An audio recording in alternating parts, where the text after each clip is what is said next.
What's up? What's up? How y'all doing this evening? Huh? Cheers.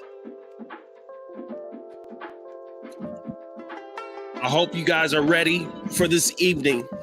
It's going to be live. It's going to be good. It's going to be some transformations in the air. All right? Come on, who's in the room? I know y'all be logging in late. Let's see. I'm gonna just get with the show. We're not gonna play. All right, of course we got Miss Deidre. Thank you, Miss Deidre. Everything you do, you are so special for this community. I appreciate it. Love you. My other screen here is not working, and I really need it.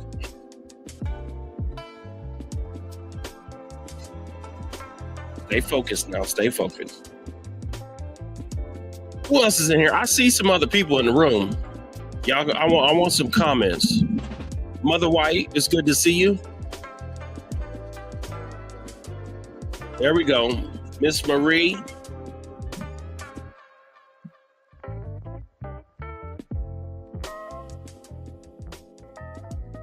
If you in the room, of course, I know where everybody's from, but let's go ahead and just post where you're from.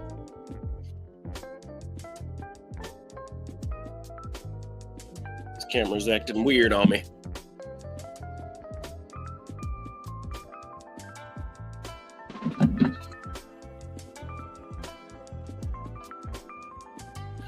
Hey, everybody stand up. Dr. Mother Dorothy Parker is in the room. Let's see.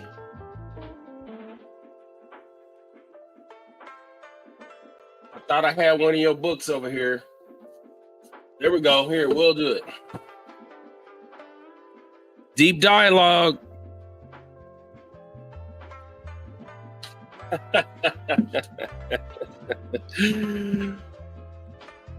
Yes.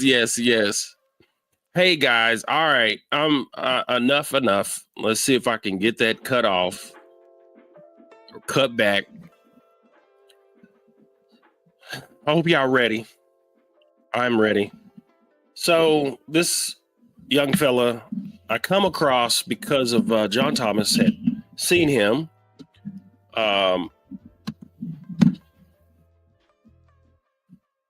Hedin is his name. Pony Ride to an Awakening. The journey of a mystic. Right? We're gonna get in here. We're gonna have some fun. I believe this is in 7 languages. This guy is an amazing person, and I'm so glad to have the opportunity and chance to bring him to us. All right. I'm about to put him on. One of the things I want to wait, and at least I know somebody get one more person to log in. I know I need to make sure I share it so everybody share it on my story. I need one more person in the room. All right, it's shared on my story. Oh, brother John Thomas is in the room. It's good to see you, sir.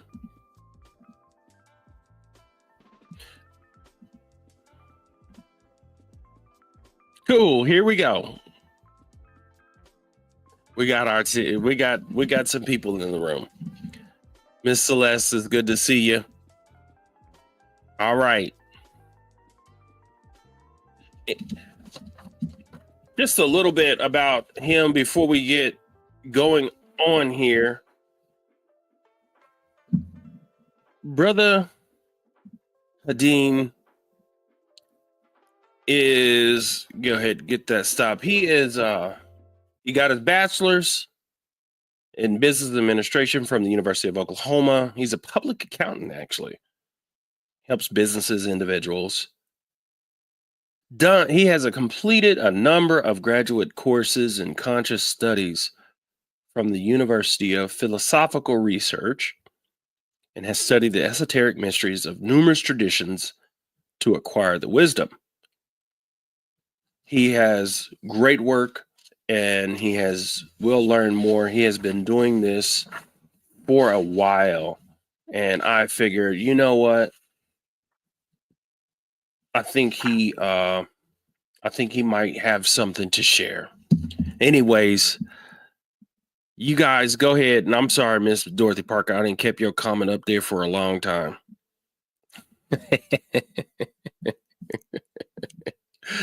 All right.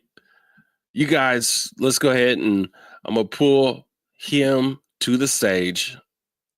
Mr. Hedin. Flip it over. Hey, there we go. How we doing, sir? Good evening. Cool.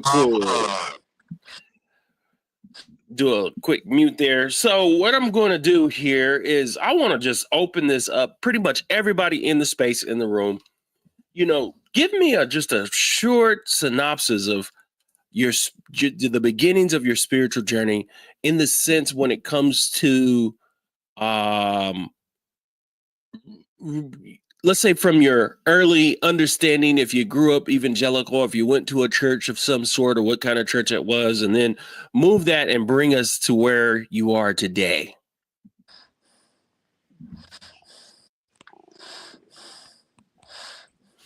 Would you like for me to tell my story? Yes, sir. I grew up on the farm in southwestern Oklahoma, and like a farm community, we went to the nearest church, which in our case was 2 miles away. It was a Baptist church. So we went Sunday morning, Sunday evening, Wednesday evening. So I grew up in the Baptist church. So I had a very good indoctrination into the Bible, because the Baptist church really teaches Bible.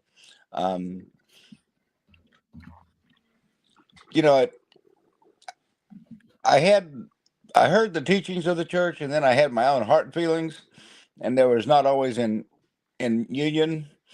By the time I was 13, I was out riding horseback in the pasture and had a numinous experience. I write about it in my book. And in that numinous experience, God spoke to me and said, God coexists with all creation. And the church teaches that God and man are separate, and the Eastern philosophy is in non-duality, which God and I are one. We are all one. And so that numinous experience opened the window to me of the idea of non-duality, which meant that God coexists with me and I coexist with God and with every creature. So it kind of gave me a different outlook on Christianity. It kind of encouraged me to seek all the wisdom that I could find in the world.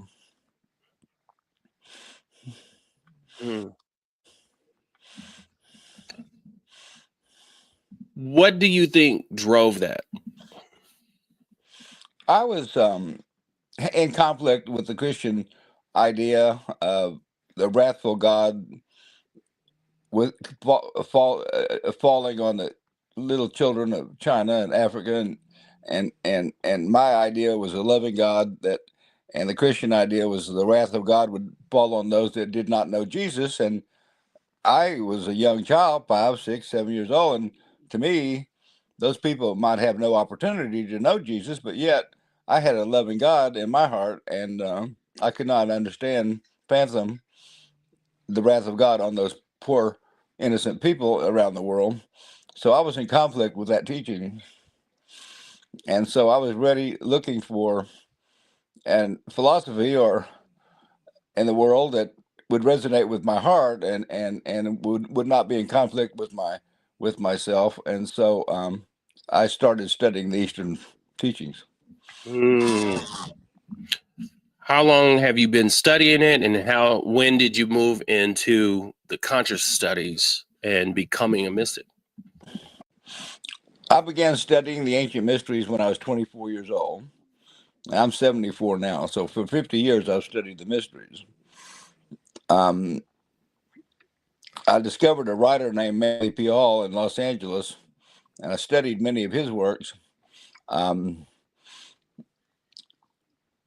the Eastern teachings of non-duality, the Buddha's teachings, Hinduism have always appealed to me. And I studied over the years Hinduism and Buddhism and Taoism and Judaism and Islam and Christianity and Native American teachings.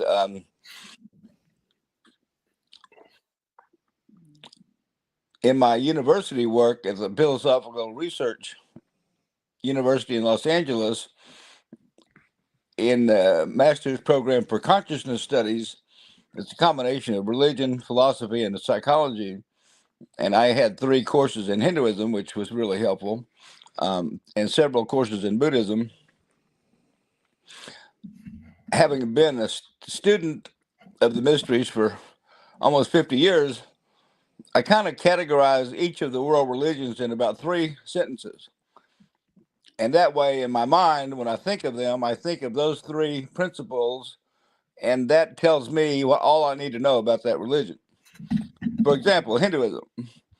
The fundamental principles of Hinduism are 3 things: existence, consciousness, and bliss. And really, that's all you need to know. You don't need to know anything else. You don't need to know about Vishnu or Shiva or any of those people. Existence, we all exist. Consciousness is universal throughout the universe. Bliss, when we overcome suffering, we are in bliss. So if you focus and concentrate and contemplate and meditate on those 3 principles, you can reach nirvana. That's all you really need to know about Hinduism. And that makes it simple for me in my mind to understand and remember and appreciate. I have a similar attitude about Buddhism. Buddha taught 4 things. Life is suffering. There's a cause of suffering. And there's a cure for suffering. And he presented the Eightfold Path, which is a path to enlightenment. And of course, we know that all is suffering. But what exactly is suffering? Suffering is lack of knowledge, or you might say ignorance. When you fail to understand something, you make the wrong decisions. When you fail to understand something, then you're suffering in that lack of understanding and lack of knowledge. So really, you can boil down all suffering to some form of lack of knowledge. So Buddha taught that there's all the world is suffering, and there's a cause of suffering, which is lack of knowledge, and there's a cure for suffering: learn something.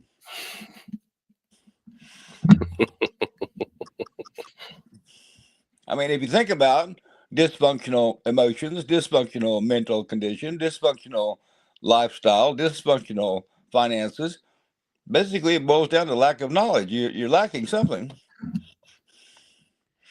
So Buddhism is pretty simple in that respect. My favorite is Zoroastrianism. Zoroaster was the master of Zoroastrianism, and that goes back about 5,000 years. Hinduism goes back about 10,000 years. But the Jews were captive in Babylon, and they were enslaved. And at the time, Babylon was ruled by Zoroastrianism. And the Jews brought back the teachings of Zoroaster to Jerusalem and incorporated that into the Jewish faith. The concept of heaven and hell, the concept of good and evil, those are all coming from Zoroastrianism into the Jewish teachings from the days that the Jews were enslaved in Babylon. So Zoroastrianism is incorporated into the Bible, just like a lot of other philosophies.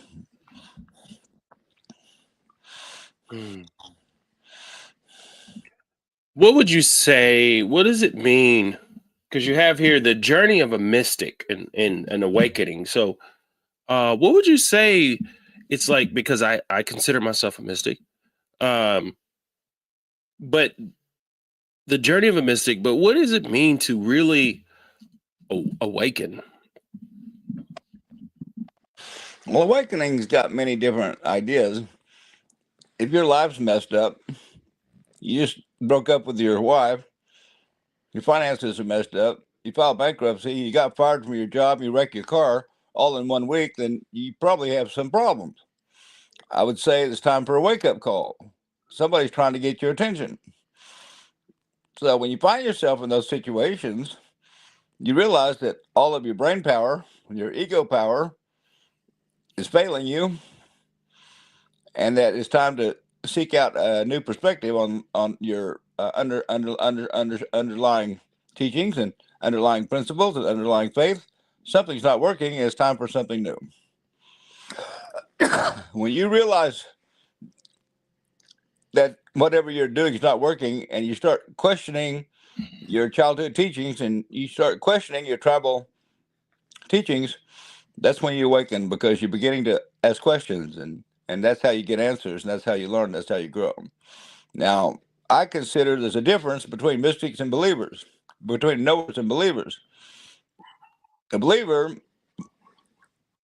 generally are religious people. They go to a Sunday program or service, and they are taught a story or lesson, and they learn that lesson, and they become followers of that teaching. A mystic's different. A knower, they're what I call knowers. A knower has the personal experience, and from his own knowledge of personal experience, he becomes a knower. So there's a difference between knowers and believers, and that's where the difference between a religious person and a mystic. Now, there are mystics all over the world. One of the early day Christian mystics was Master Eckhart, 12th century.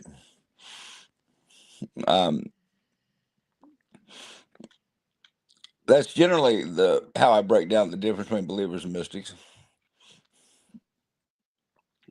Great. I like it. What you had said there to me is what a lot of people don't understand is, especially coming from the spiritual space of church and things of that nature. And then when you look at enlightenment and you look at awakening, people, it's like we have this grandiose idea that awakening is some big, huge, change. But I think like realizing and understanding just by asking the question and beginning to ask questions and beginning to go against the grain of the traditional system is when I believe a person is like, you are already there, and realizing and understanding that you are closer to it than you know. And so, I would like to jump real quick. Earlier, you and I had a chat, and of course, in your book here, you have a really big section on, it's backwards. This is on spiritual abuse and abuse of spiritual gifts. Let's get into some of this spiritual abuse stuff and kind of like what people should be able to recognize what spiritual abuse is, but then how people abuse their spiritual gifts on people, and kind of like where is like person having, because everyone talks about discernment in the church, and in spiritual spaces you have to have discernment, but then the church wants people to discern mystics and say the mystics are wrong. Right? And we're like, I'm okay with being wrong if I am wrong, but I'm free and I have spiritual autonomy. I have some levels of independence to actually question you. And so, I mean, you have a complete chapter 6 here. You have a complete chapter on spiritual abuse. Even here, black magic is the use of dark forces, should be avoided. You have some things on that, but I think really tapping into what we are experiencing in the church today. Do not give your power away when religious or in some cultures, governmental authorities try to control your thoughts and behavior. We're not experiencing that right now, are we? Well, in certain church environments, there's certain churches, certain ministries that dominate the congregation. They want to control their thinking. They want to control their ideas. They want to control their behavior. When I was a kid in church, I seem to remember or recall the idea that you're not supposed to trust your inner voice. It might be the devil talking to you. Well, my Lord, my inner voice is my soul talking to me. That's a private conversation. It's the only valid conversation that I could possibly think of. And the church is teaching me not to trust myself. Well, that just generates fear and ignorance, and that to me that's spiritual abuse. Now, in certain congregations, they put down women. They say they should be pregnant and barefoot in the kitchen. And I happen to think women are conscious and intelligent and thinking creatures and human beings and deserve an equal right along with me.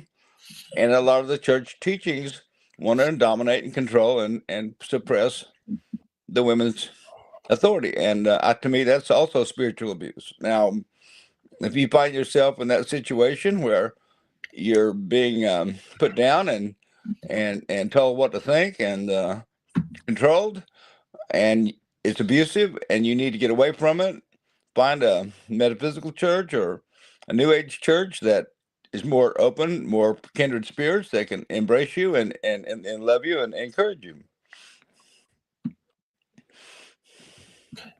Now, we were talking about mystics earlier. Yeah. So many people in life don't wake up until they've had the dark night of the soul experience. When they get that 2x4 in between the eyes and they're on the ground, they can't get up, their body's not helping, their brain's not helping, their ego's not helping, and they're flat on the ground either due to addiction or illness or loss of a spouse, but they're completely down and they have nowhere to turn. They surrender and they reach up and say, God, help me. Well, that surrender is the surrender of the ego. So really, you can call it the dark night of the ego, because at that point, the ego becomes diminished. And instead of being number one in our life, it becomes number two. Our relationship with God becomes number one. And that's when you know that you're awakened is when your ego gets diminished and no longer controls your life. You listen to it. It's there. It's present. But it's number two. It's not number one. You follow your inner guidance from spirit.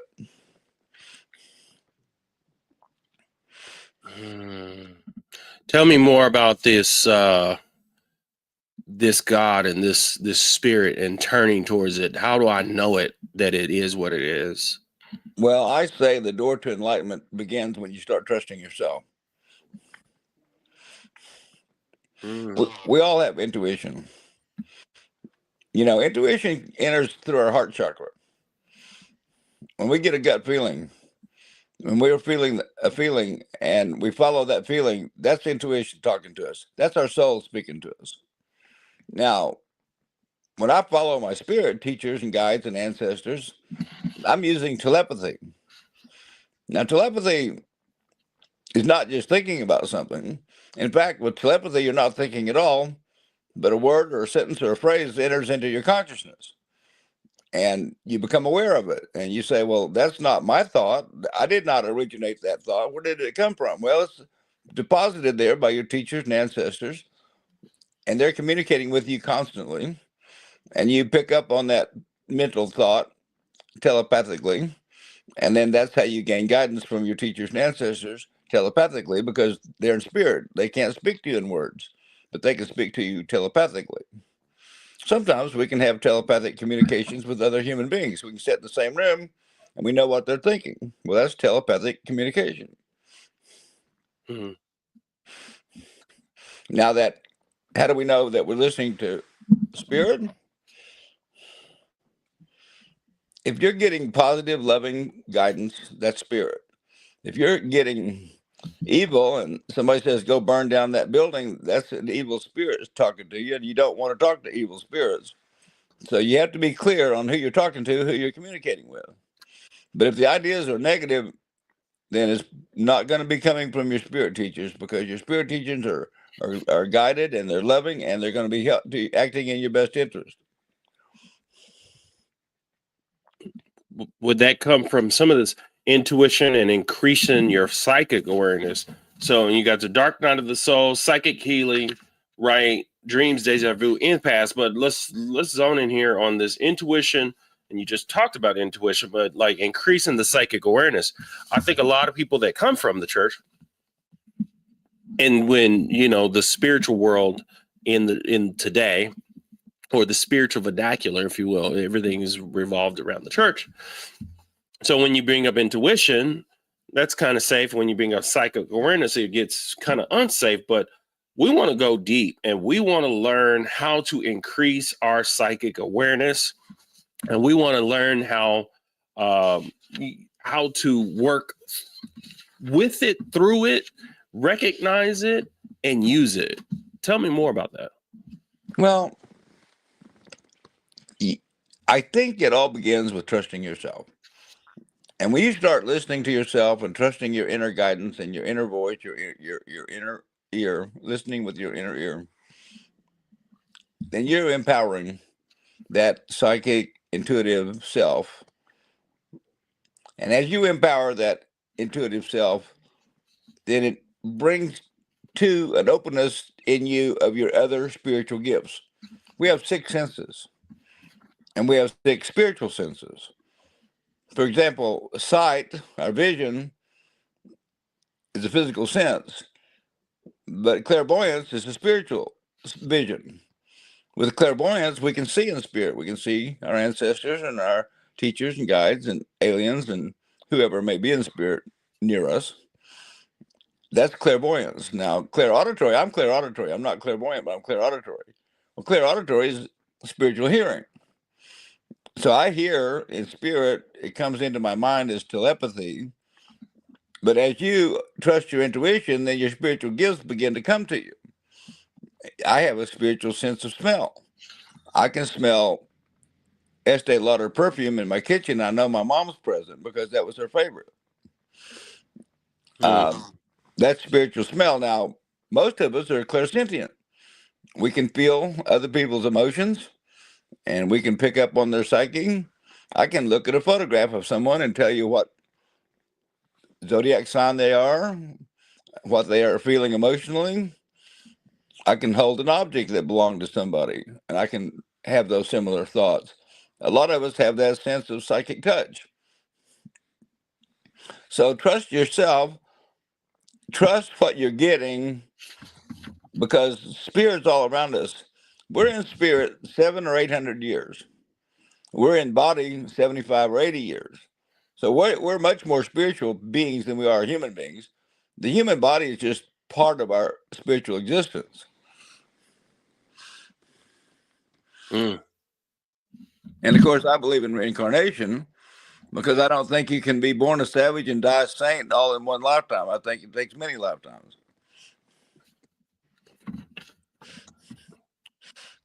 We got some stuff here on these spirit guides, and I guess we got some Manly P. Hall, but some spirit guide work. And how do we recognize, see, feel, connect to our spirit guides? I received a pencil drawing of my spirit guides from a spiritual artist back around 1987. She drew a picture of 5 of my spirit guides. Well, I had that picture for 10 years, but I did not know their names. And I met a spiritual channeler out in Tucson, Arizona named Lorraine, and she told me their names. So finally, I connected their picture with their names. So I thought, okay, this is Josephus. And so in my meditation, I would ask for Josephus to come forward, and speak to me. And so I'd be quiet. I would listen. I would listen for his voice. I would listen for his message. Well, it turns out that Josephus was the primary teacher among my guides, and he's the primary speaker. And so we got acquainted, and we developed a personal relationship. Well, a mystic has a personal relationship with spirit.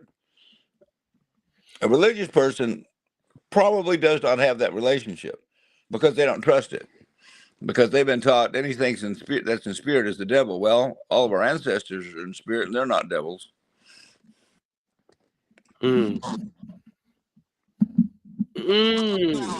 Tell me more. Let's get deep. Let's see if we can pull up some of our ancestors. I know we don't need to, especially as far as pull them up. But I mean, I'm just thinking, like, when we go through so much, and I think some of our turmoil that we experience, even in the feelings we may experience, we're dealing with ancestors, and some people believe that we don't really connect, or we can't connect to ancestors. A lot of people in the church don't believe we could really connect to spirit. A lot of that stuff that they do is very emotional, and I think they do connect sort of, but ancestor work, I really love this, where you're going with ancestors, especially given ancestral work within the African spirituality, of course, as you would know, is very important. And so you've mentioned ancestors a few times. What do you think about that work with ancestors?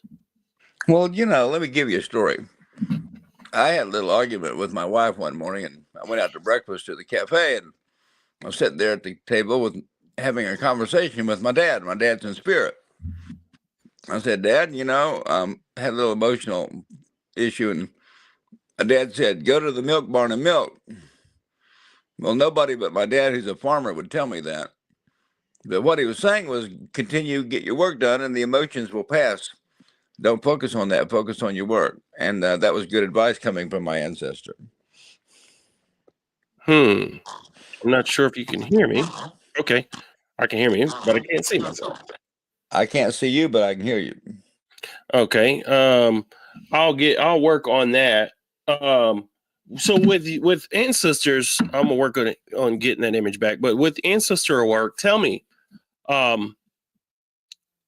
what has your experience been? I remember we had some conversations and things about not just ancestors, but we were talking about the history, especially African American history, and what you experienced, when you were out on the fields working, and it was like kind of odd the way things were going. But for us, we're deeply connected to the ancestral work, or ancestors, but a lot of times we don't know it.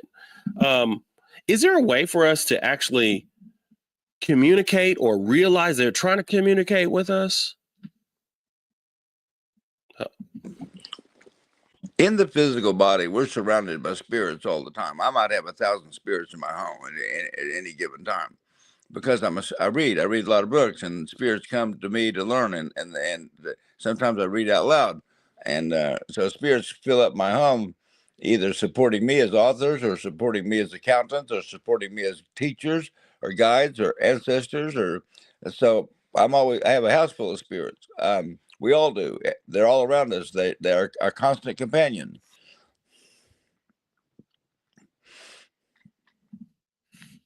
And learn how to listen to them, and learn how to hear their voices, but they don't communicate in words, so we have to learn telepathy and learn to listen to the voice and the phrase and the sentence and the words that appear into our consciousness.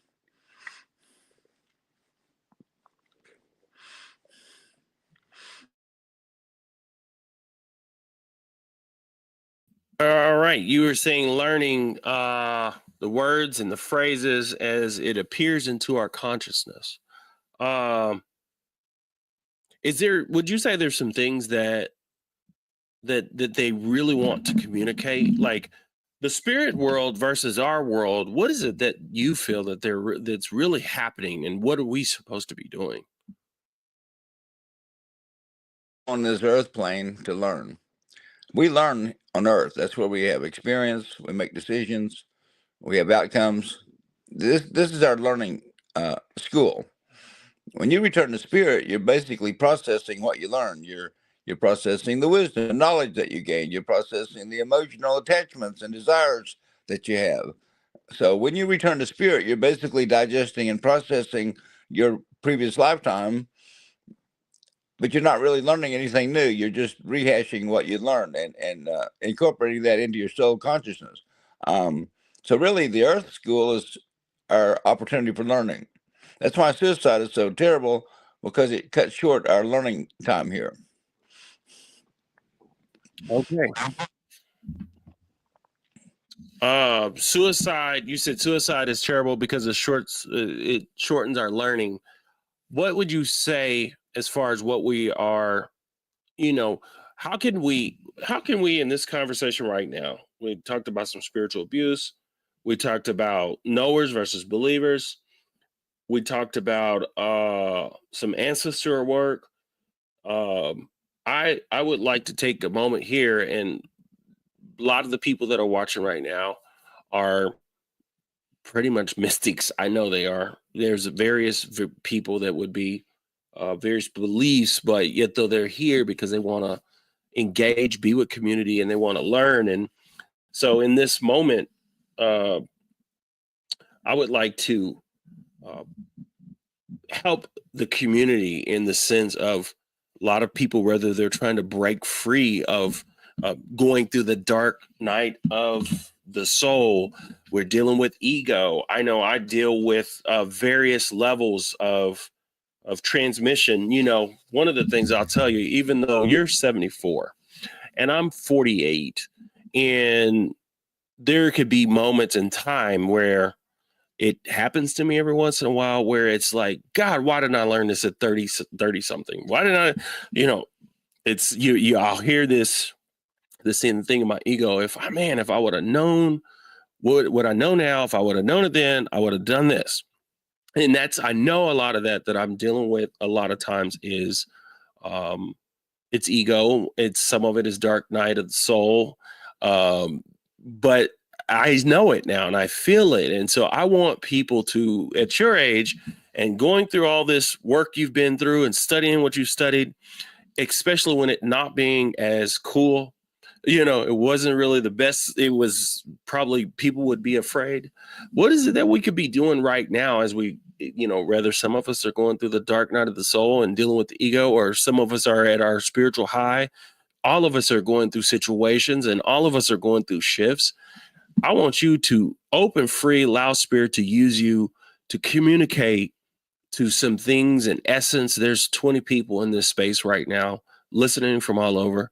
And I want you to be free to tap in and tune in and turn on and turn up so we can go within, brother. Well, that's quite a challenge. Something I was thinking about, try to recall it to my mind. I know when I was a young man, I was very well educated, and you might say I was an intellectual. And I had my dark night of the soul experience in my early 40s. And after that time, I was pretty much a hotshot, pretty much an intellectual. And when I got knocked down to the ground, I couldn't get up. It humbled me. The ego was diminished, and I became humble. And so I no longer was an intellectual. I became very with the attitude of I don't know anything.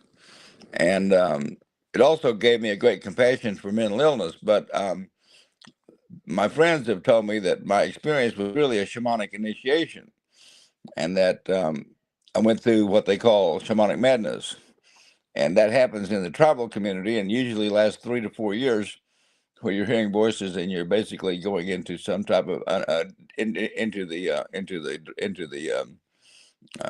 a search for the soul.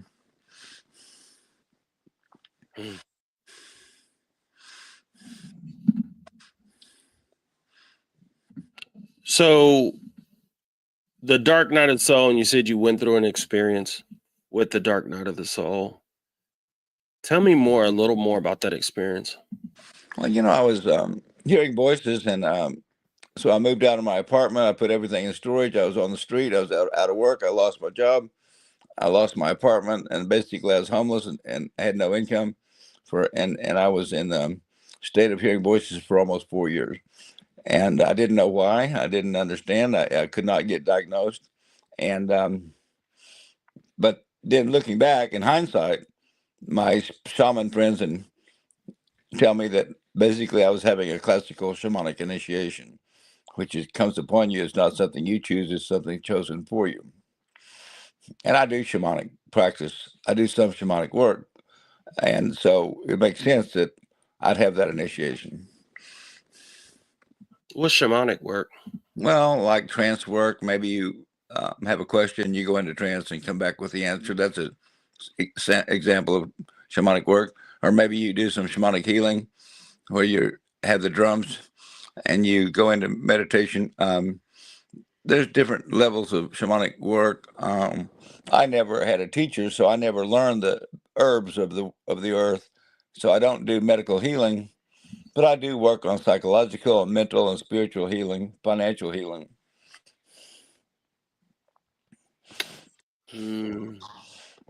I think all of us are in a space right now.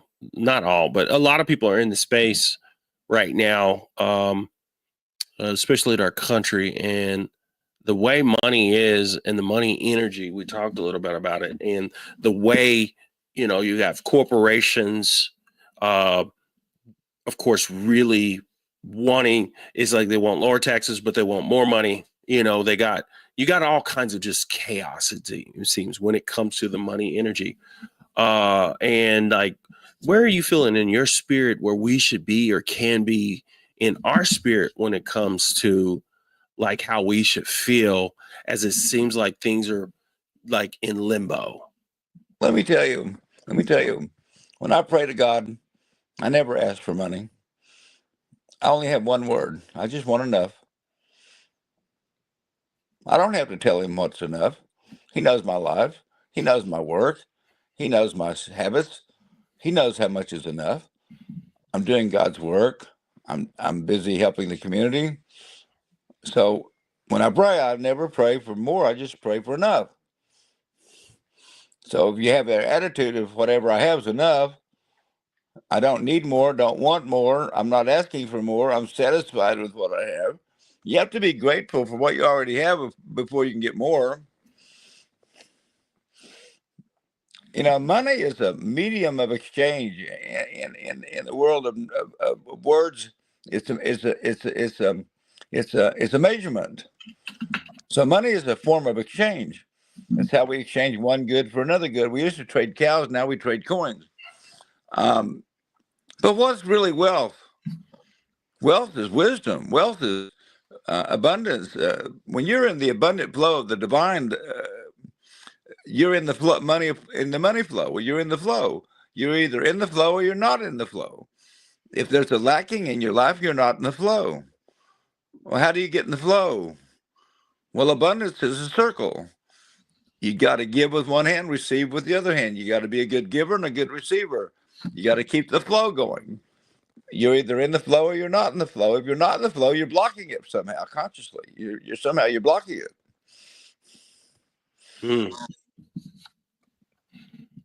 I know. Some of us, a lot of us, if not all of us, probably have experienced some of that in life. You're going to be meeting some friends there at your place. You got some Shama friends and some other mystics and things of that nature. And I think that's really neat. Of course, you guys, he's really close to Miss Gina. They've have many years together. She's been to some of his classes. He has a men's class that's coming up, but he has a women's class. Tell me, I have quite a few women in this room, and tell me some things that you would work with, and what do you do or talk about with the feminine or the females in your spiritual work? Well, usually in the women's class, I talk to them about things that they may have talked to their grandmother about in the kitchen, but I try not to go there. But I might talk to them about what's going on in the spirit world when they're pregnant. For example, the incarnating ego is going to select mom and dad from the causal plane. In fact, the incarnating ego is going to form a contract with the mom, and he's going to come to her 1 to 2 weeks before conception and connect with her sacral chakra. So the incarnating ego and the mom's going to connect in the sacral chakra 2 weeks before conception. So the mom's going to already know she's either pregnant or going to get pregnant. How many women tell you, I knew I was going to get pregnant before I got pregnant? Because the baby's already connected. What would you say in the sense, have you ever talked with women about relationships? I think women have so much power and control and so much discernment and so much when it comes to relationships, whether it's the family. A lot of times we hear always the males that man is the house head of the household. He's ahead of this, ahead of that. And I already know with my own family how much I don't think my wife even necessarily realized like how much that they have, especially spiritually in connection to the way things work, and I know a lot of people go through a lot of different things with relationships. And, I'll tell you too, have you noticed that um, I'm doing a study of African American spiritual churches. And the interesting thing is a lot of women are the leaders. There were women that were burned at the stake. Alice Bailey was a female. I mean, the other, I can't think of her, the Russian lady. Okay. Mm-hmm. Helen Blavatsky. Mm-hmm. Tell me more. What do you think about this? What do you think about women and how their connection is to spirituality? We have pushed, it's like they drive, to me, it's like you could drive people out of the church, but the women held even the church together. But when women almost like leave aspects of the church, they become divine. They become almost like the awakened ones. They're the ones that it could really move. I mean, they could move mountains. If you just looking at those two ladies we were talking about, like they brought, I mean, you wouldn't even have the Theocracy Society without her, Alice Bailey. Well, there's two aspects of the divine. There's masculine and feminine. And the masculine aspect of the divine is consciousness and ideas and mind.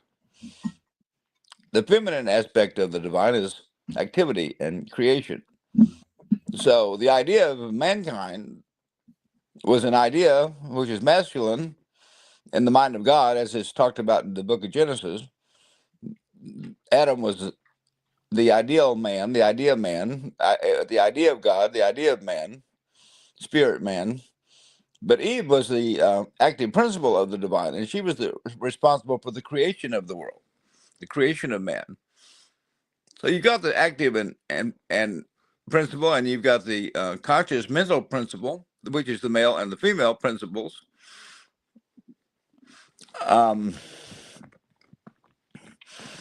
In your early day tribal communities, they were matriarchal because women were intuitive and psychic, and they knew a storm was coming. They knew an earthquake was coming. They would tell the leaders, move the tribe, an earthquake's coming, or move the tribe, a storm is coming. And the elders would pack up and move because they trusted their women to guide them and keep them out of trouble. Because the women have a way of knowing. I'll tell you an example. My dad wore glasses, but my mom didn't have to. She had eyes in the back of her head.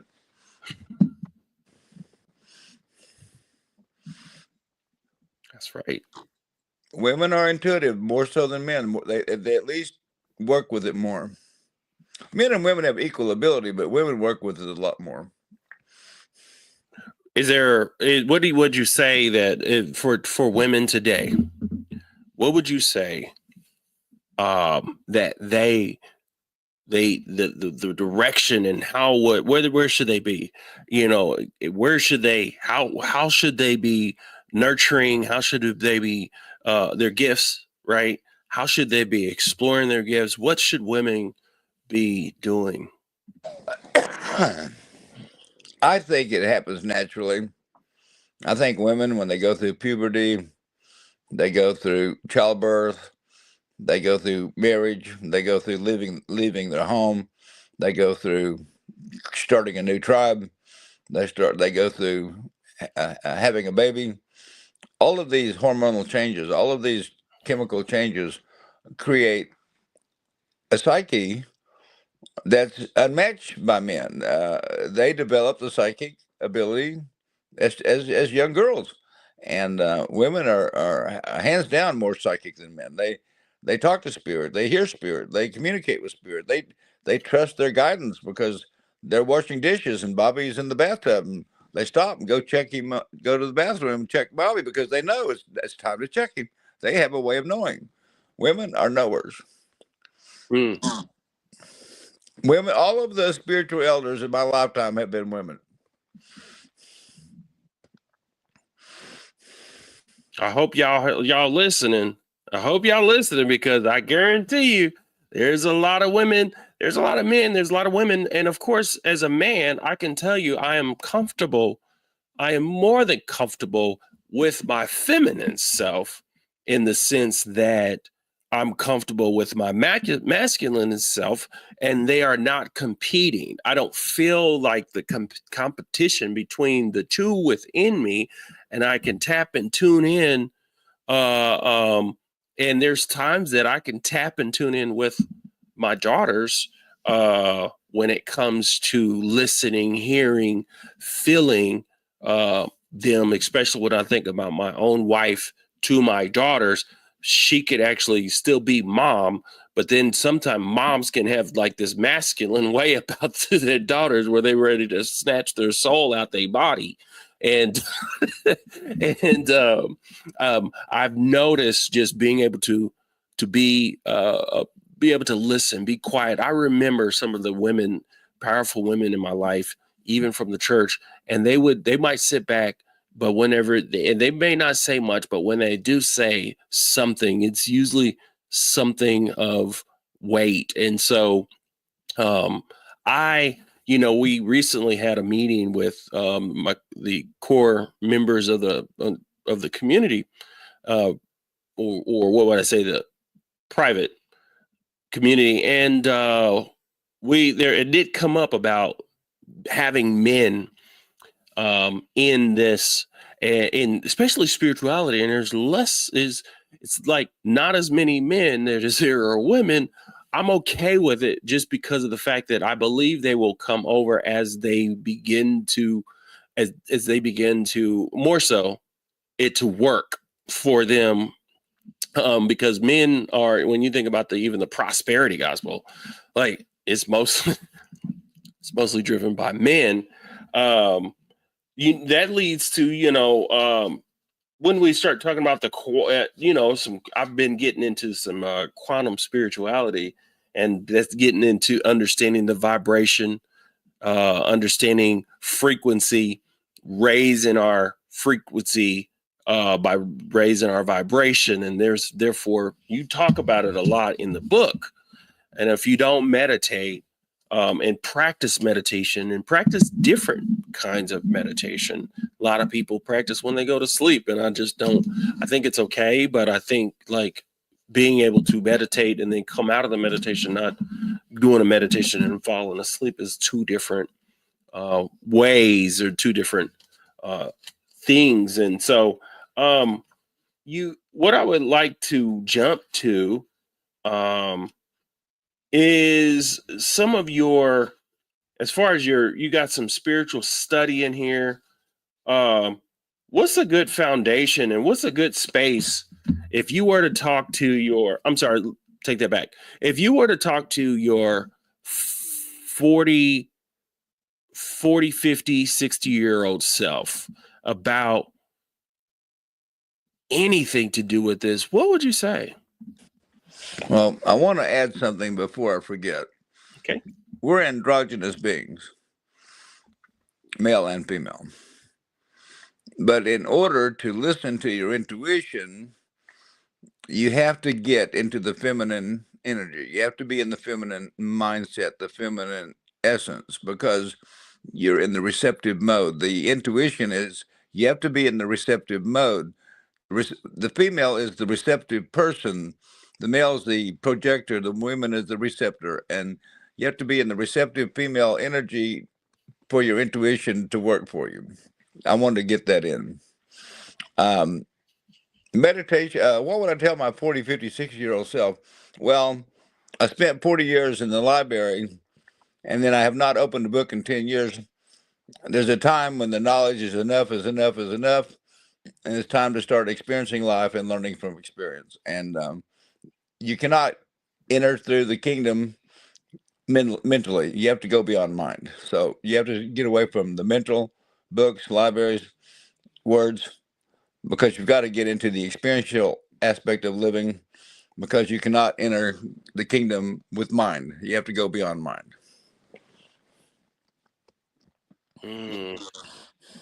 Becoming a knower, knowing that you're a knower. I really like that. I like what you said there. Women are receivers.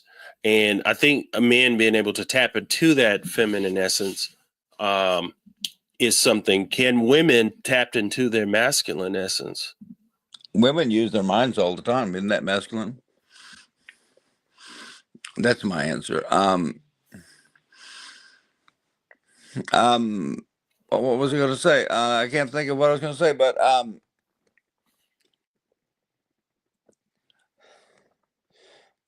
I tell people, well, first of all, I meditate 24 hours a day.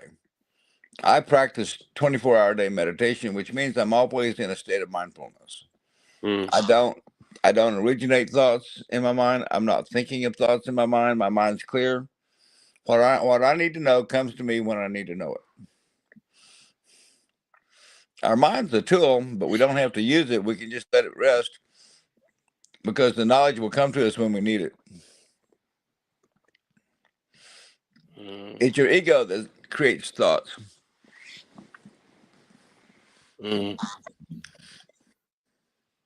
How do we that ego is something else. Being able to work with the ego, understand it.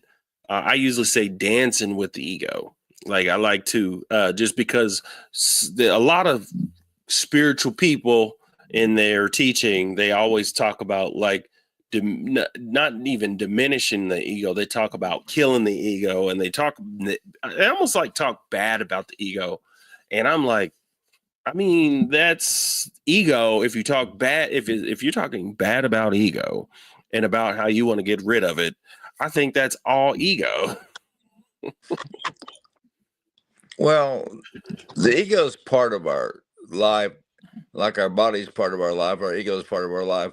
Our reptilian brain brings back memories from past lifetimes, and that ego protects us from violence. It protects us from danger.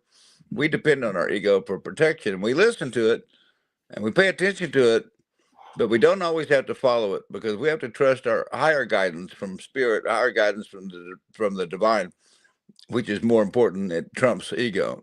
Ego is number two. But it's like checking the ego and putting it in the back seat until it's actually needed.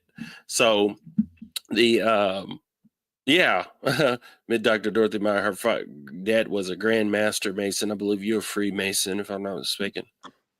I'm a 32nd degree Freemason, yes. I became a Freemason in 1976.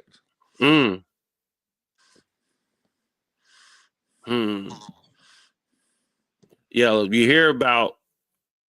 hear a lot about some of those things, but I think what's interesting is more of some of those things that happened then with Freemason work is coming out now, or hopefully more people. I say that there's no major secrets. It's just you have to be able to interpret what someone's talking about whenever it comes to some of this esoteric knowledge.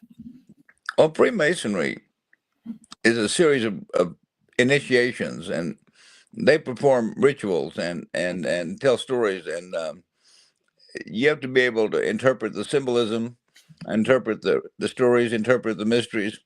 Much like the Bible, you have to understand the Bible, interpret the symbols, and read it allegorically. Masonry is a mystery school, and so it's introducing you to the rituals and symbols and teachings of the ancient mysteries. Now, there's another mystery school called the Rosicrucians, and that's an alternative to the Freemasons. Now, many of our early day founders of this country were Freemasons, or they were Rosicrucians. In fact, the majority of the people in government at the time our country was formed were Rosicrucians or Freemasons. And they've been part of government. So they weren't, so the thing is like what we hear about them being Christians. I think that's just what we are saying and what we want the people to believe, because it's so Christian right now. But they were Rosicrucian and Freemason, and a lot of them were Rosicrucian. And I'm a part of a Rosicrucian society online, and it's really interesting. You tell us more about Rosicrucian. Well, I'm not a Rosicrucian. I'm a Freemason, but the Rosicrucians are a little bit more. They teach a little bit more of the psyche. I know they teach you maybe how to leave the body and operate on the astral plane, and then come back to the body. Out of body situations, I think the Rosicrucians probably can. Some of their initiation work will help guide you on how to do that.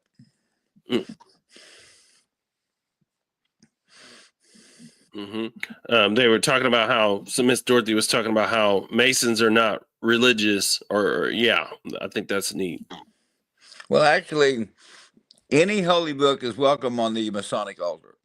The Quran, the Bhagavad Gita, the Bible, any holy book is welcome on the Masonic altar.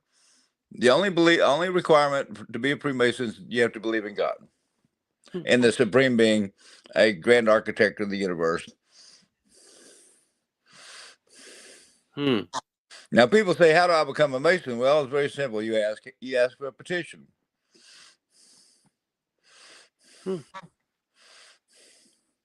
You said, and you ask. You ask another Mason for a petition. I want to lodge. I want to become a member. So you ask. If you want to become a member, ask. That's how you become a member of the Masonic order. You ask. That's so interesting. I think what's interesting too is the teachings that are going on in there, but yet though, and then some of those people that are from there bleed out, and they start various different teachings that may intertwine. Was Manly P. Hall? Manly P. Hall was a 33rd degree Freemason, which is an honorary degree. He was a Freemason, yes. Many of your Hollywood actors, many of your government officials, many of your business owners,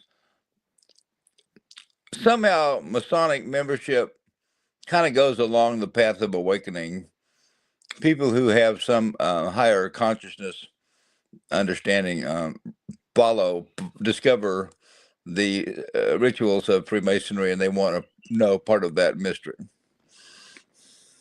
Now, Freemasonry has 27 free hospitals, children's hospitals.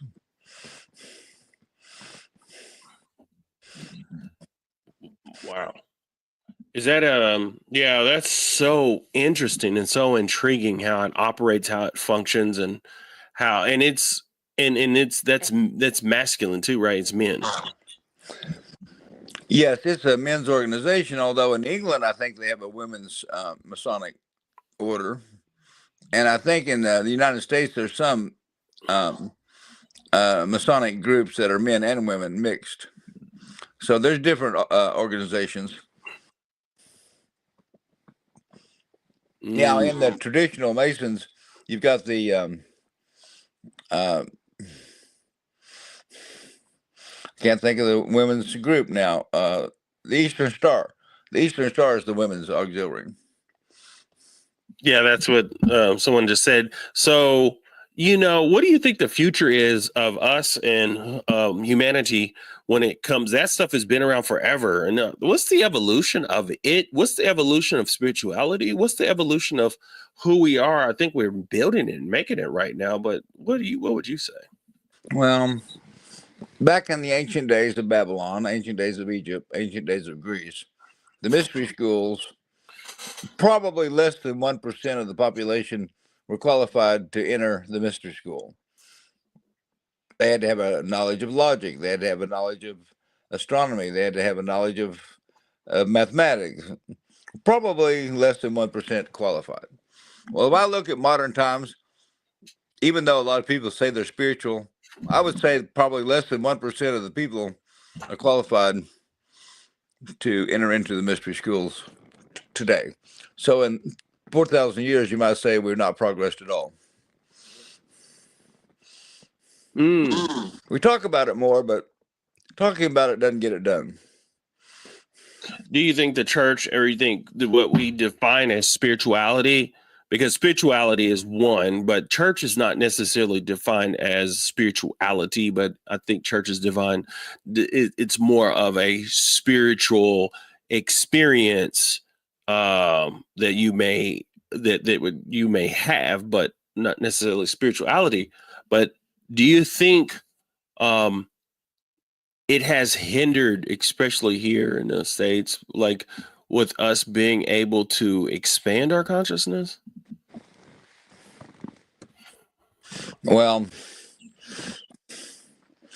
if you look at Christianity, the first century Christians were Essenes. They were mystics. They believed in reincarnation. And then in the third century of Rome, Rome created the Catholic Church. And they got rid of reincarnation. They got rid of mysticism. They appointed the priests to be the interpreters and translators of the divine. They wanted tithes. You have to contribute tithes so you can buy your way to heaven. So Christianity went to hell in the third century of Rome, has never returned. I consider myself a first century Christian with the Essenes, but after the third century of Rome, I don't have anything to do with Christianity.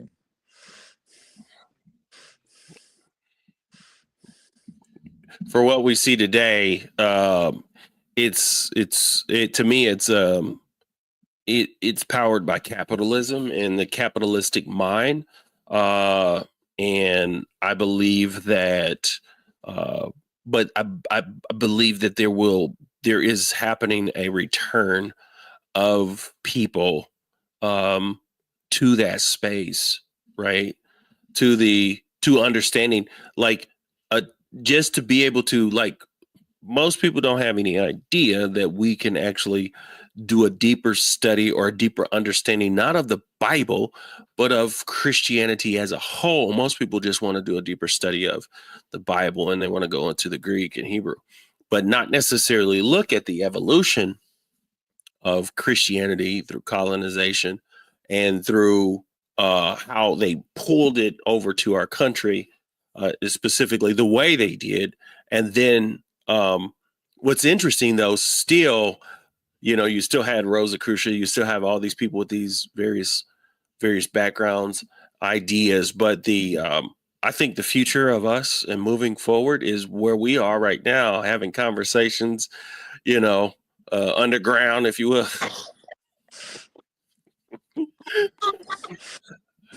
Someone says here that a lot of these organizations were, and I want you to hold your thought there. A lot of these organizations were started by elite males. That's kind of interesting.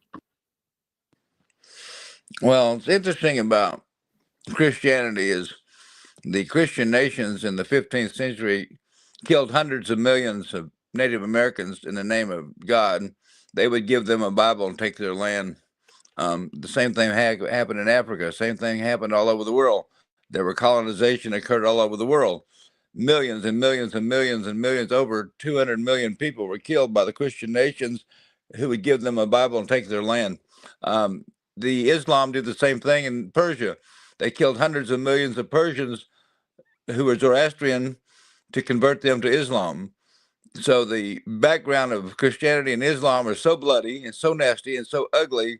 How could they possibly show us the doorway to heaven? It's impossible.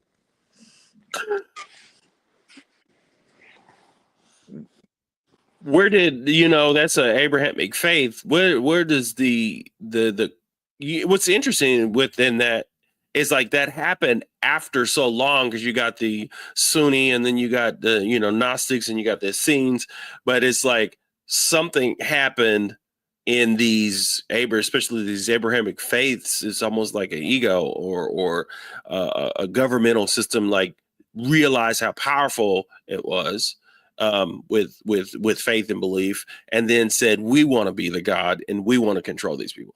Well, it's mind control.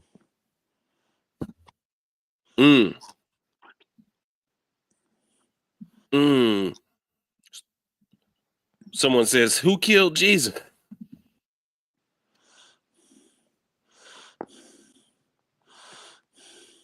Well, I'm not sure I could answer that. Who killed him? You have to, first of all, believe he existed, which is debatable. The idea is not Jesus the man. The idea is Christ the consciousness. Jesus was a master teacher if he existed. Even if he didn't, Buddha existed, Krishna existed. I mean, these are all master teachers. They're all teaching Christ consciousness. We all have the Christ consciousness within us. The second coming is the awakening of the Christ consciousness within us. It's not Jesus coming down from the cloud with a trumpet. It's the awakening of the Christ consciousness within each of us.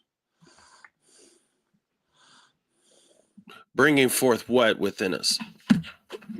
Bringing forth our connection with the divine, following divine guidance. We have all the answers within us. We just have to ask the questions and listen.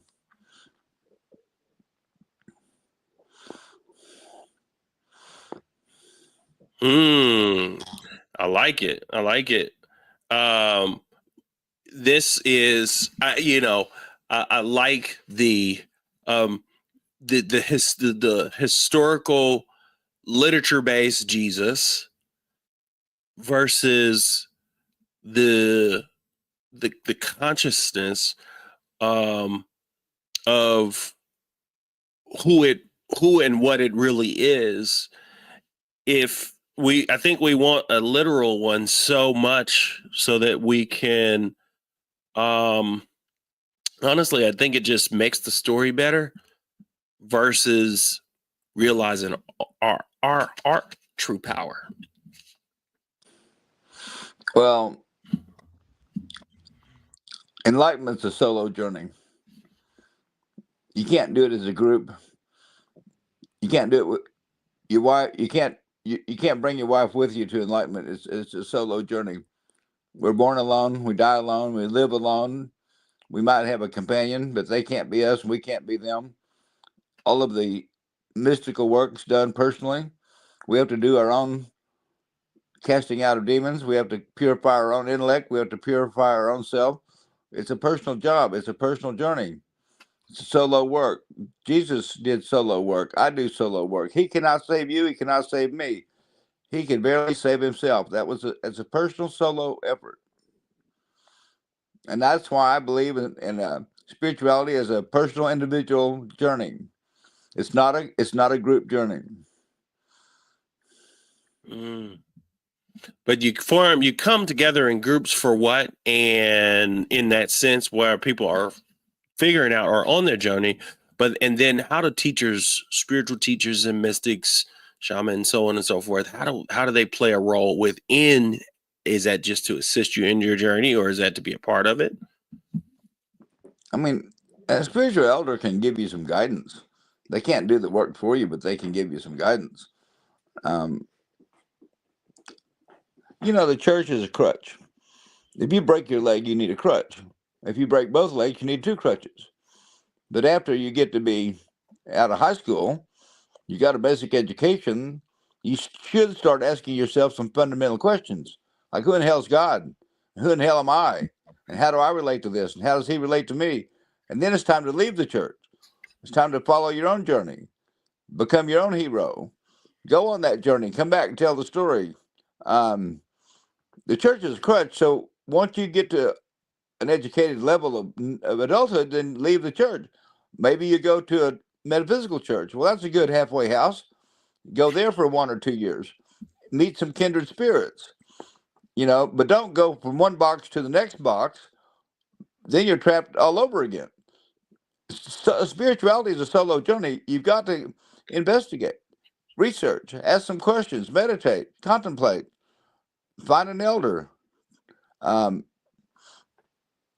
You're not going to reach God and the divine kingdom sitting in a church pew. It's never going to happen.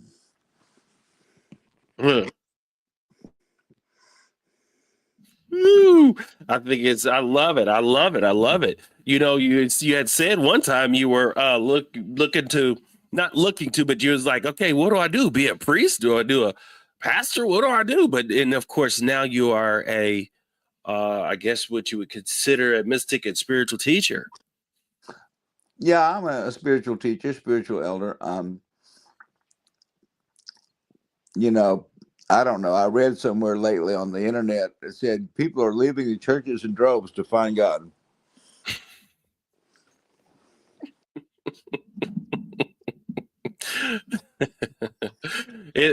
I think that is so important, and I think as we remove the fear of hell, remove the fear of of of of the enemy, and I heard today, and I think it's so beautiful, and it's like, you know, if it one, it's a saying I told Bishop Carlton Pearson that, you know, what is true hell is to have to constantly believe in hell when you are actually living in a form of heaven.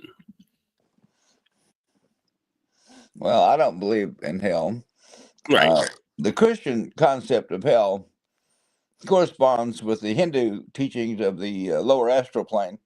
The astral plane has 7 levels, and the bottom 2 levels are very evil, dark places. And the Christian idea of hell is basically the lower astral plane. And in the Hindu teachings, we go into the astral plane, but we go into it at our own level, which may be mid-level or upper level.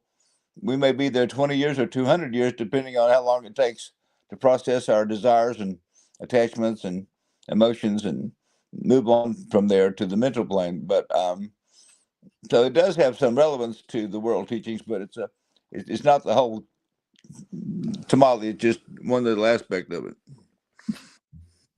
Right. And to me, it's like to actually live, to actually believing in it while here on earth seems like that's a form, right, of hell, because it's like a form of suffering. It's a form of of constantly like needing to depend on um this to be true, and constantly in fear and constantly battling, like, am I doing what's right? I don't want to do what's wrong. Oh my God, I need to get my life right. I mean, I remember going to the altar growing up in church. I remember going, it's like almost not quite, but almost every opportunity. So often you would get, especially after you hit about 15, 16, 17, and spiritual abuse, you end up going to the altar a lot, right? Trying to actually pay the, it's like trying to live right, trying to do whatever you can to make sure that God sees you, and trying to make sure that you have not sinned, because you don't know when you sin. That is a torment. To me, the teachings of hell is abusive. Mm-hmm. Any teaching of hell is abusive. It really doesn't exist. It really is a fantasy place. If we're an evil person, we're going to have suffer the consequences. I mean, you reap what you sow. You know, that's karma. And when you leave the physical body, you enter into the etheric body for 72 hours, and then you leave that and go to the astral plane. On the astral plane, you process your emotions, desires, and attachments. If you're an evil person, you're going to go to the lower level where you're surrounded by other evil characters. But if you're a decent guy, you go to the middle level. If you're a spiritual guy, you might go to the upper level. And then when you process and release all your attachments and desires and emotions, you move on to the mental plane where you work on your wisdom and your knowledge that you gained. So that's part of our spirit life. I love it. So with us today, people today, as we are, all ages, what are some things that really we could do on this spiritual journey? It's a solo thing.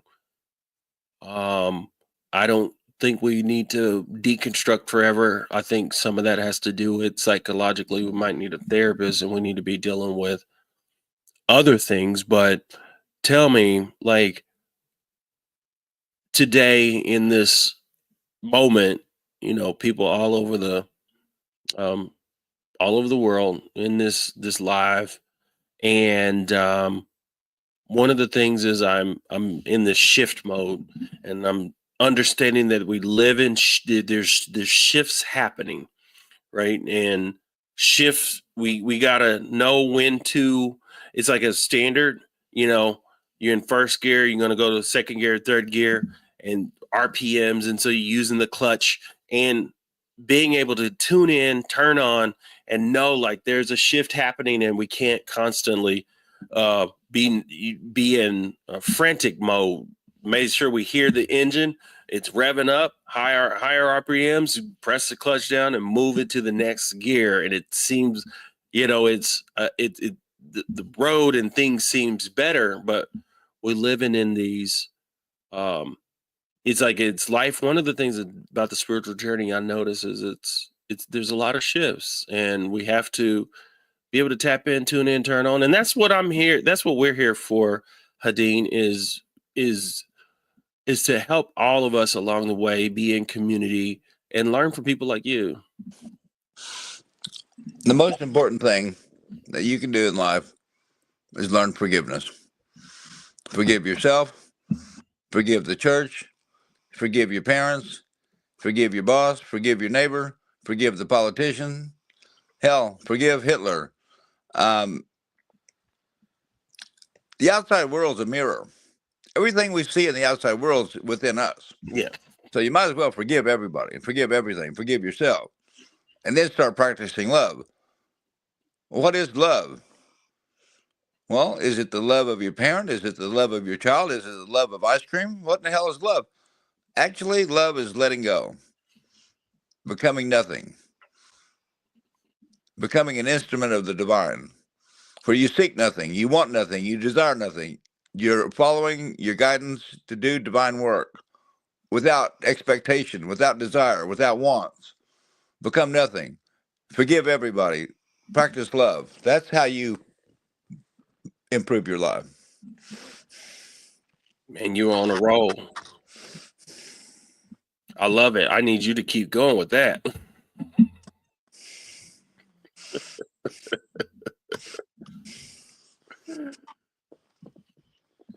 So you start teaching here because you said you'll do some teaching, and you have a YouTube channel, and what are some of the things you teach on there, and you do that all over the world via the internet. Well, I've got various themes on my YouTube channel. In some cases, I interview other people. So we've got podcasts with other participants. I just am sharing stories, sharing a message. I share a story about Exodus. I share some other stories on my YouTube channel. In my book, I've got various themes, and I've got a glossary in the back. I've got an appendix with 5 different recommended reading lists in the back of my book. 5 different lists: beginners to advanced, intermediate, advanced. So if you're studying and you're wanting to find resources, look at the appendix of my book. Read 2 or 3 of those books in each section, and maybe you'll get some guidance. The Impersonal Life is a great little book. The Prophet by Kay Hilgebrand is a great book. Some of you may have read it. Through this whole spiritual journey, sir, tell me this. At your age you are now, what would you say you have learned, and what would you want to leave in essence of spirit? Well, what I'd want to leave is trust yourself. Don't doubt yourself. Don't question yourself. Don't let somebody else tell you not to trust yourself. Your soul speaks to you what you need to know and what you need to do. So trust that inner voice. That's the number one thing. Don't ever shut that out. That's your highest teacher. Beautiful. Trust yourself. Do we learn to trust ourselves? When we stop doubting, yes. How do we stop doubting? Well, you can stop by questioning, and if it's the devil, if your soul's talking to you through your heart chakra, and it's a feeling that you have, it's a gut feeling that you have. I mean, women don't question it. When Bobby is in the bathtub and mom needs to check on Bobby, mom knows that she needs to check on Bobby. Mom does not question that. Well, that's intuition. And when you're making a business deal and your gut's telling you to do something, you trust your gut, don't you? You have to.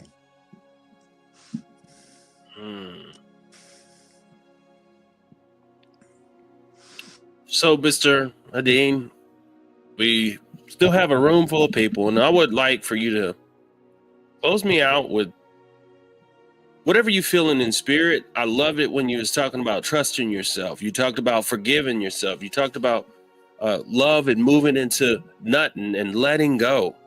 I mean, there's some beautiful things that you've had said to us this evening. And I appreciate you. I thank you. Honor for the space that you've given me and the time you've given me. Pony Ride to an Awakening, the journey of a mystic. Some of this tells his story, but also you get a lot of really good things that can help with when I say it comes to spirituality, and when it comes to some foundational things, when it comes to spirit and spirituality. This is found, I believe, on Amazon, correct? Hold on, let me make sure I unmute you. Yes, it's on Amazon, Barnes and Noble.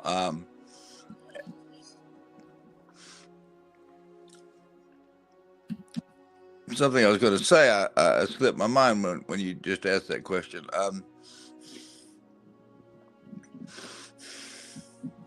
In my book, I've tried to write some stories that would resonate with everyone. People that read my book is going to resonate with something that I've said. Read my book more than once. You're not going to get everything in one reading.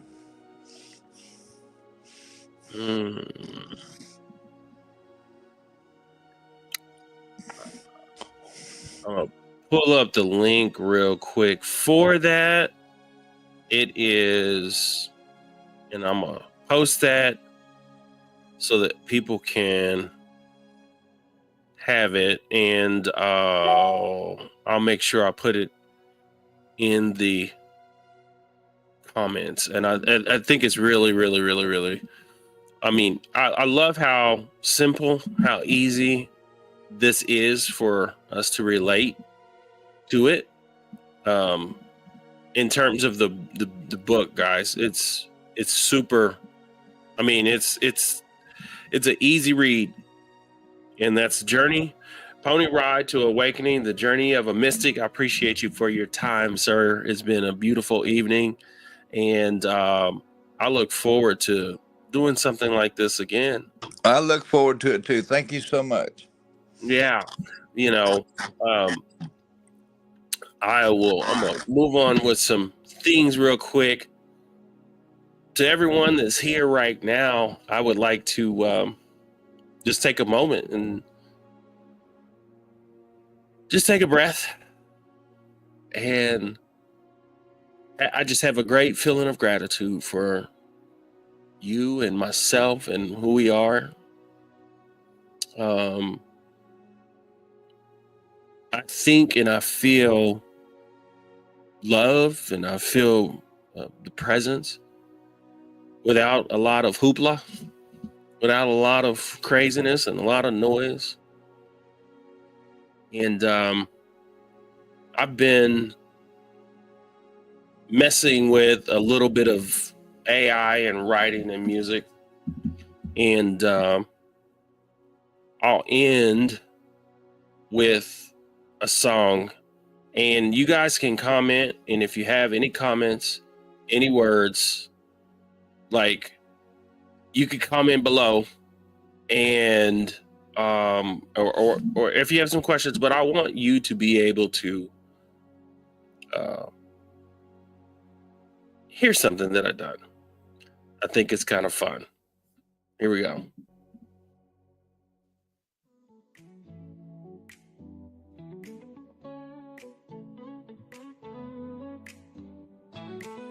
Embark on your journey, the path you must take. Though hate may surround you, it's not your fate to Or forsake. say Co-creating your destiny. destiny in the dance of time. The guiding light within you ignites the sublime. It is the light, the guiding light from the heart and soul. Don't lose control. Let it be the light, shining bright, unlocking potential beyond belief, taking flight. In the depths of your being, the truth resides.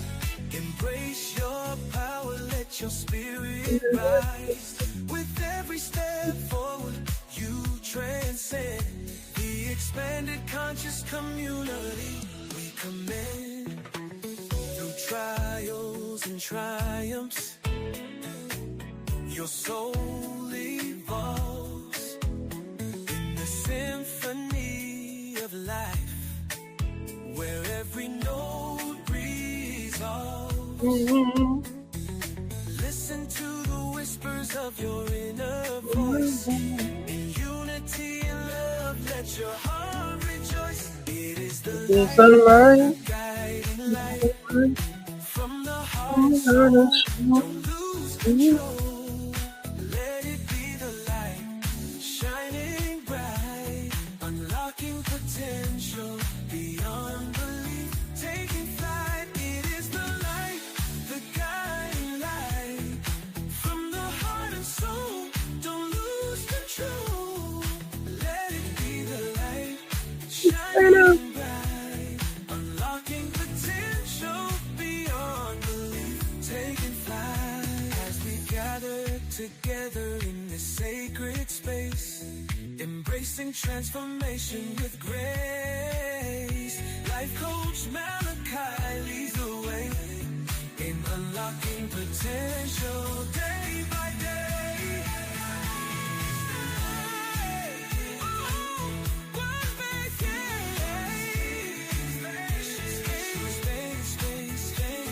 Embracing transformation with grace. Life coach Malachi leads the way in unlocking potential day by day.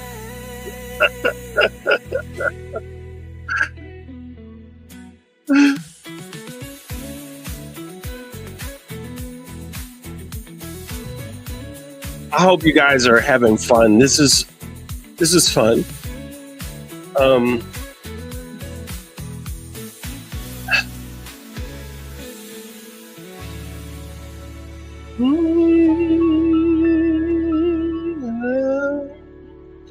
Sometimes I believe and I know that we need music for us because we have music that is from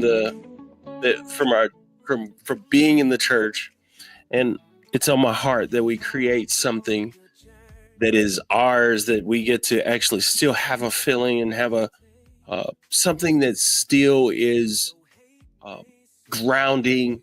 And one of the things about music, gospel is basically blues and jazz. They kind of had this morph. And the thing is I just believe that we have to have something. And so that's something that I doing in my past, not the past time I had, but something that I just know that we need, you know. No, I'm not singing the song. That's all digital. I just did a lot of the lyrics and helping with the production using AI, actually. I am a church musician. And so, but I really believe that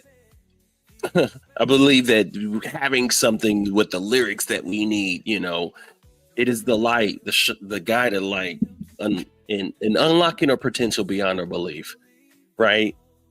I appreciate you guys for everything. Make sure you get Brother Hedin. There he is. Make sure you get his book, and we can I heard that someone said we want to do this probably in our book club that's part of the community, and I will. Oh yeah, I don't want to forget.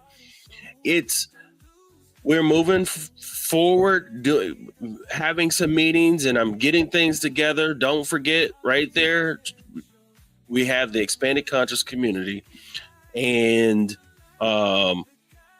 if you want to be a part of this, it's in the Patreon. I'll make sure the link, Miss Deidre, I think already put the link on Facebook. And so if you need that link, you can message me. We'll be doing some more things. When people go in there, it just motivates me, honestly, to be like, okay, I can go to the next level. You know, it's kind of interesting coming from where I come from and not expecting to do this, right? But here we are. All right, Brother Dean, Hedin, is it? Wait, hold on. It is Hedin, Brother Hedin. So, any last words? I have a website launching next week, the 21st Century Spirituality. I'll make sure I get that link. What will we find on that? It'll find connections to my book, to buy my book. It'll have some of my essays I've written. It'll have a little bit of biography about me. It'll probably show you some testimonials of people who've read my book. Various things. It's a little interesting guidebook. It'll have a list, a recommended reading list. It's a guide to help you. Thank you. Okay. Good. I appreciate you for your time, and I'm sure I'll do it again. I appreciate you. It looks like, of course, I call them my people because I love them. But they loved you. We had some great comments and we'll look forward to doing it again. And I'll see you guys, of course, next week. I'm going to be doing some special things with Black History Month. Got some people coming in. And we want to talk about the African American experience of spiritual work that was happening. To me, it was buried. A lot of it was buried by the church, but I think there's something great, something really foundational about the African American experience and spirituality outside of the Pentecostal church, where these people were still getting involved with Rosicrucian, and these people were getting involved with the Theocracy Society and those things. And they had churches, national organizations, but we just don't hear about them much or never heard about them. But we're going to learn about that next month, and we're going to have fun. All right. I booked Miss Marion Williamson to be on the show in March. We're just going to be just moving forward, and I will release that song. I'm going to put that'll be available in the community, so that we can just explore, have fun. I'm going to be putting music and, me just talking. I'll probably even get some stuff with Hedin here, and we'll do something there. But all right, guys, I love y'all 100%. If you are not a part of the community, anything you do does help. That's the Cash App right there. And I just to help manage all this stuff. If you're part of the community, no need to worry, right? And that right there is rolling right there. Patreon, Expanded Conscious Community, right? And we met this last week, and then 2 weeks we'll all come together to have some fellowship. And I'm getting it together. I got Deidre and Tia and Miss Dorothy and Miss Marie. I appreciate y'all. So, all right. Until next time, next week. Oh, cool. Thank you. We got some. Thank you so much. We will. That was Miss Gina. And so good to see you. I seen Stana. So good to see you. Who else? There was a person that I was really. Hello, brother Washington. It's good to see you. I can sing. I don't know if I sing that well. Yes, Biz. You read my mind. It's going to be there, and I'm gonna put some more stuff. Yes, thank you, Stena. Thank you so much, Hedin. She's in, I believe, Arkansas. Yes, I love having a spiritual, connected community. All right. Until next time, y'all. I love y'all, and we'll see you next week. And I'll talk to you in 1 sec.